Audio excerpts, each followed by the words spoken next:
our eyes, don't we, when Democrats call Trump and his supporters dictators or Nazis. It's become so commonplace, right? But we should not brush this off, because there are real-world consequences that trickle down to our kids. So-called educators now feel free to use similar insults, apparently, to teach kids in their classrooms. I think it's intimidation, but we're exposing it tonight.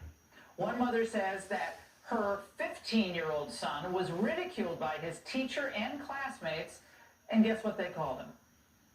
My older son's history teacher allowed students to label him a Nazi file simply for his interest in history and participation in ROTC.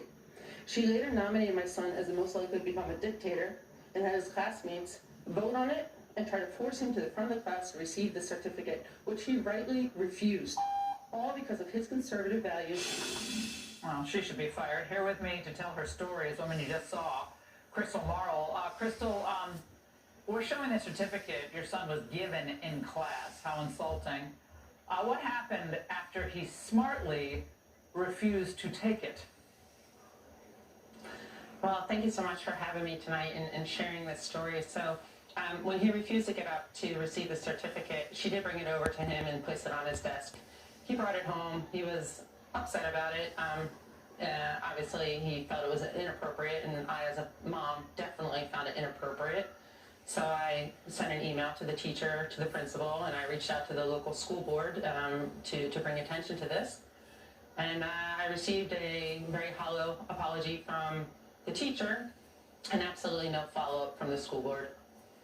Now, if some other pejorative had been used, and maybe it was more politically correct or politically palatable pejorative, and we can imagine what that might be, I'm not sure what the reaction would have been, but we know this: that teacher felt totally entitled to do what she did and say what she did. I don't want to make more of this than it is. It's one instance, but right. It seems to me that they do feel like this is okay. And what lessons does that teach other kids about using language, insults like that, even out of the classroom? Absolutely. This incident just epitomizes the toxicity in the Alachua County School District, and it comes from the top.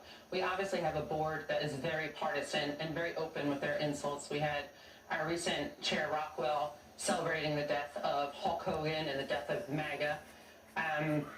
So of course the teachers feel empowered to make any type of political or partisan statements in the classroom. And with this particular teacher, we had multiple